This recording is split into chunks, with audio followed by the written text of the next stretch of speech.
Good morning student. BEd first year और अपना subject है पेडागोजी ऑफ पॉलिटिकल साइंस। इसमें हम इकाई 2 पढ़ रहे हैं। इकाई 2 पढ़ रहे हैं जिसमें अपना टॉपिक था राजनीतिक चिंतकों का योगदान। राजनीति के विकास में राजनीतिक चिंतकों का योगदान से संबंधित हम पढ़ रहे थे। राजनीतिक विकास में प्रसिद्ध राजनीतिक चिंतकों का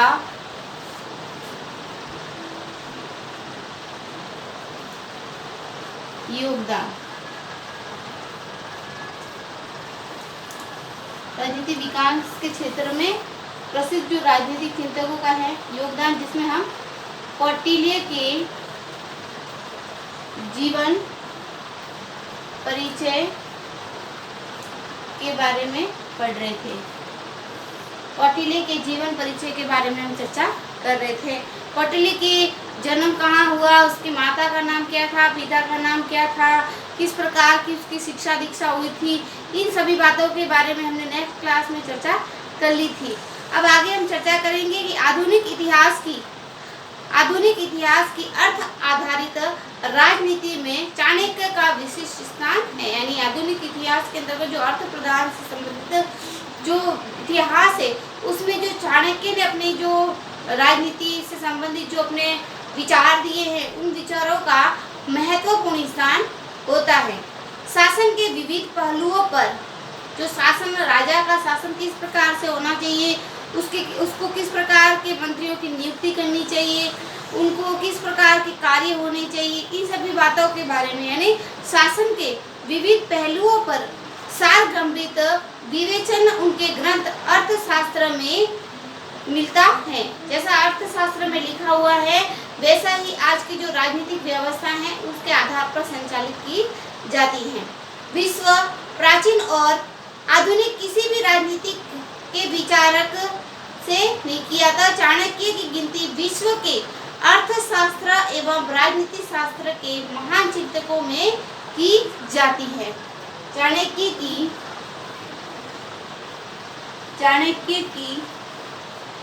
गिनती विश्व के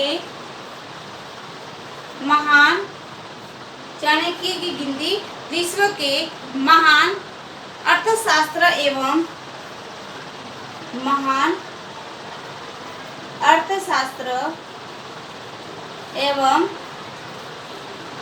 राजनीति शास्त्र, विश्व के महान अर्थशास्त्र और राजनीति शास्त्र के महान चिंतकों में की जाती हैं। महान चिंतकों में की जाती हैं। अतः चंद्रगुप्त के मौर्य साम्राज्य की स्थापना के साथ चाणक्य का नाम रस्मी रूप से जुड़ा हुआ है। जब चंद्रगुप्त मौर्य ने अपने शासन की स्थापना की उसी शासन के साथ साथ चाणक्य का भी नाम लिया जाता है। चाणक्य की सहायता से एवं परामर्श से एवं राजनीति कूटनीति से ही चंद्रगुप्त अपने साम्राज्य का विस्तार कर पाया था। यानी चाणक्य की सहायता से ही चंद्रगुप्त मौर्य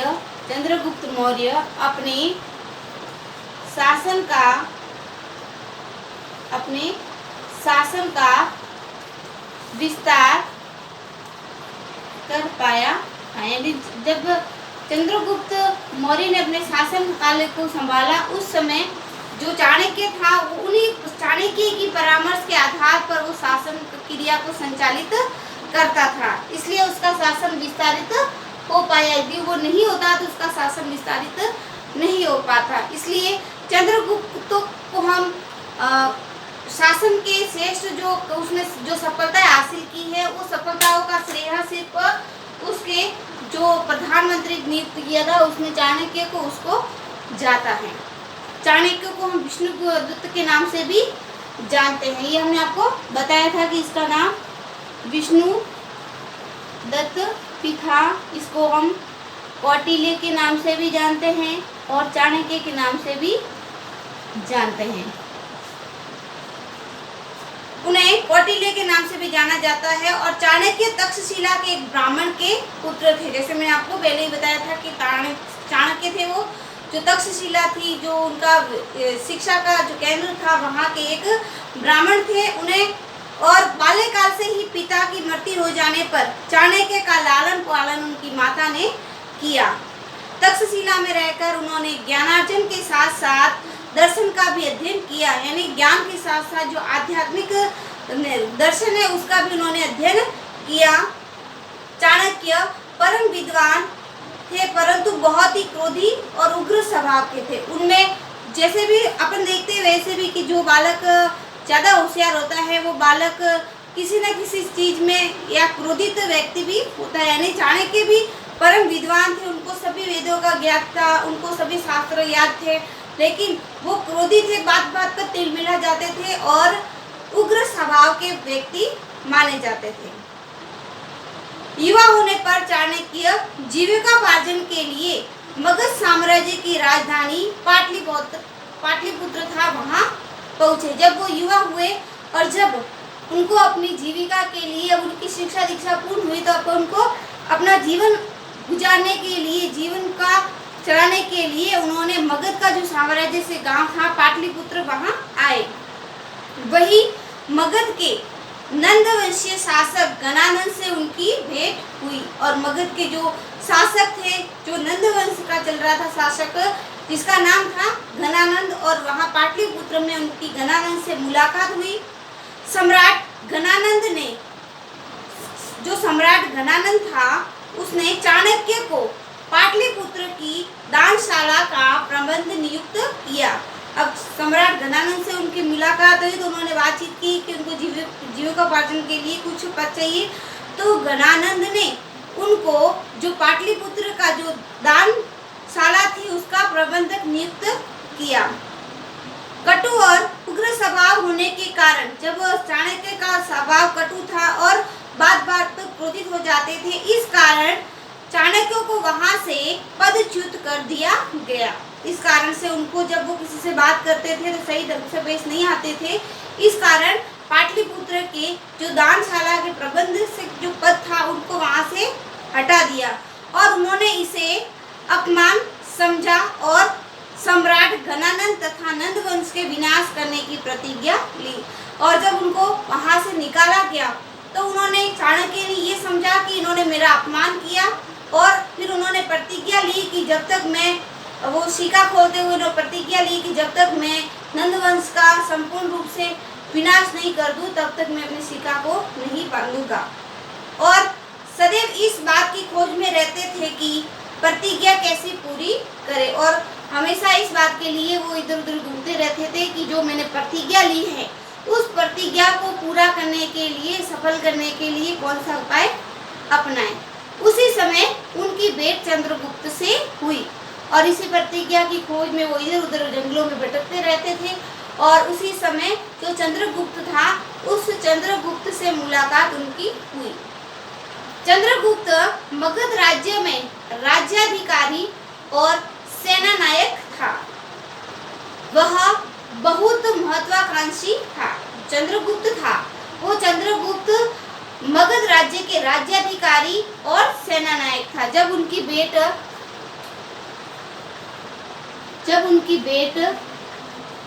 चंद्रगुप्त से, या लिख देते हम, चंद्रगुप्त मगध साम्राज्य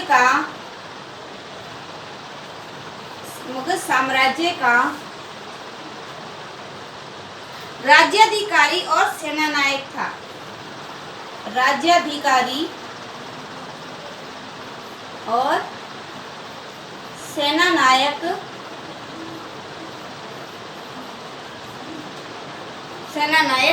था। वह बहुत ही महत्वाकांक्षी व्यक्ति था, लालची व्यक्ति था। वह मगध साम्राज्य पर अपना आधिपत्य स्थापित करना चाहता था और चंद्रगुप्त और चाणक्य को भेंट रास्ते में हुई।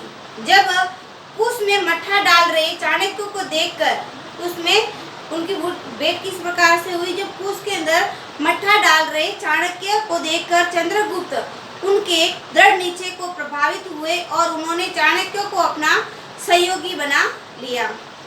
इस मित्रता ने भारतीय इतिहास को एक नवीन दिशा की ओर मोड़ दिया। अब यही से कहानी शुरू होती है और जब उन्होंने एक दूसरे से भेंट हुई और दोनों की जो प्रतिज्ञा थी उसको अपनी प्रतिज्ञा पूरी करवानी थी और वो महत्वाकांक्षी था।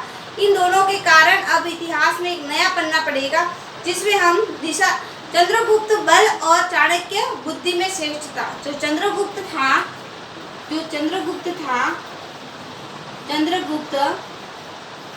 बल में और चाणक्य बुद्धि में तेज था, यानी जो बलशाली काम करता था वो करता चंद्रगुप्त और जिसका काम कराने का जो उनको षड्यंत्र से संबंधित जानकारी देता था वो देते थे चाणक्य। इस प्रकार बल और बुद्धि का सशक्त सहयोग भारतीय इतिहास में युग परिवर्तन की अभूतपूर्व घटना सिद्ध हुई। चंद्रगुप्त और चाणक्य ने मिलकर पाटलिपुत्र पर आक्रमण किया। दोनों ने मिलकर क्योंकि ये महत्वाकांक्षा था और इसको अपना बदला पूरा करना था, इसलिए दोनों ने मिलकर पाटलिपुत्र पर आक्रमण किया। और पाटलिपुत्र पर जब आक्रमण किया तो घनानंद की प्रबल सेना शक्ति के सामने वे पराजित हुए। जब उन्होंने पाटलिपुत्र पर आक्रमण किया तो जो घनानंद था उसकी सेना बहुत ही शक्तिशाली थी, सेना का विस्तार भी बहुत था। इस कारण उनके पास जो अस्त्र शस्त्र की कमी थी चाणक्य और चंद्रगुप्त के पास में और सेना की कमी थी, इसलिए उनको उस समय पराजित होना पड़ा। और जब घनानंद से पराजित चाणक्य तथा चंद्रगुप्त एक साथ गांव होकर जा रहे थे, किसी गांव से होकर जब वापिस अपने स्थान पर जा रहे थे, उस समय पास के घर से एक महिला द्वारा अपने पुत्र को यह कहते हुए, जब महिला अपने पुत्र को खाना खिला रही थी, जब उन्होंने कोई गांव से गुजर रहे थे तो उन्होंने उस महिला को अपने पुत्र से यह कहते हुए सुना कि तुम्हारे हाथ बेटा तुम्हारी अंगुलियां इसलिए जली है कि बेटा तुम्हारी अंगुलियां इसलिए जली कि तुमने रोटी बीच से तोड़कर खाई। यदि तुम रोटी किनारे से तोड़कर खाते तो ऐसा नहीं होता। ये बात वो चंद्रगुप्त समझ गया कि उसने सीधा आक्रमण कहाँ कर दिया, पाटलिपुत्र। तो जब उसको अपने बेटे से किसी औरत ने जब उसके बेटे को ये बात कही तो वो समझ गया कि जो मैंने कार्य किया वो गलत था, पराजय का कारण उसने समझा। और धीरे धीरे फिर उसने क्या किया, जो उसका जो क्षेत्र थे, उसके जो सीमांत क्षेत्र थे, उन सीमांत क्षेत्रों पर आक्रमण करने लगा। यानी किनारे किनारे से, जैसे रोटी को बीच में से ही गर्म रोटी को तोड़ते तो हम जल जाते हैं, अंगुलियां जल जाती हैं, लेकिन जब उसको किनारे से हम तोड़ते हैं तो वो रोटी नहीं, अपनी अंगुलियां भी नहीं जलती, रोटी भी खत्म जाती। इस प्रकार उसने समझा कि अब मुझे पाटलिपुत्र पर आक्रमण करना है तो सबसे पहले उस पर विजय पानी है, तो जो उसके सीमांत क्षेत्र है, जो उसका दायरा है, उस क्षेत्रों को जीतना होगा। और उसने यही बात सुनकर वापिस उसने इस प्रकार की योजना बनाई। इस पराजय से दोनों ने ऐसा अनुभव किया कि मगध साम्राज्य के केंद्र पर आक्रमण करने की बजाय उसके सीमांत प्रदेशों पर आक्रमण किया जाए। चंद्रगुप्त और चाणक्य ने अपनी राजनीति में परिवर्तन करने का निर्णय लिया और पहले मगध राज्य के जो सीमांत क्षेत्र है उस सीमांत क्षेत्र पर विजय प्राप्त की जाए और उस क्षेत्रों को जीतने के लिए अपनी योजनाएं बनाने लगे। इस नवीन योजना के अनुसार चंद्रगुप्त और चाणक्य ने पंजाब पर आक्रमण किया। सबसे पहले उन्होंने जो अपनी नवीन योजना बनाई, उस योजना के आधार पर उन्होंने जो पंजाब सीमांत क्षेत्र था उस सीमांत क्षेत्र पर आक्रमण किया और वहां विजय भी प्राप्त की। उसके पश्चात चंद्रगुप्त एक विशाल सेना लेकर पाटलिपुत्र पहुंचा। इस युद्ध में घनानंद मारा गया।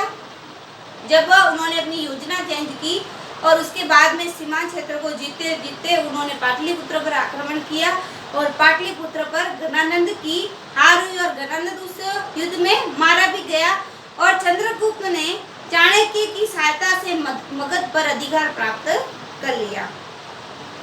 चाणक्य ने चंद्रगुप्त का विधिवत राज्याभिषेक किया। चाणक्य ने चंद्रगुप्त का राज्याभिषेक सन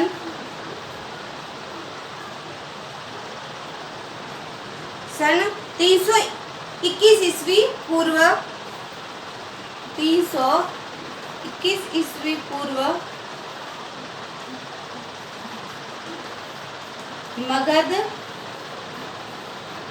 मगध का सम्राट घोषित कर दिया।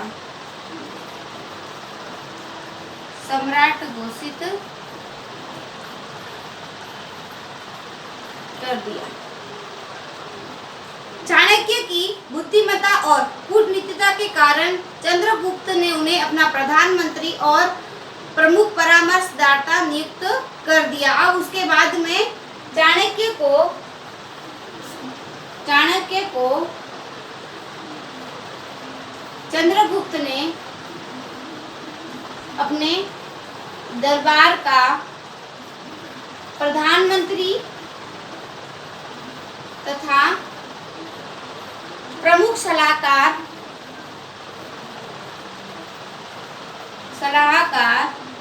जिसको हम परामर्शदाता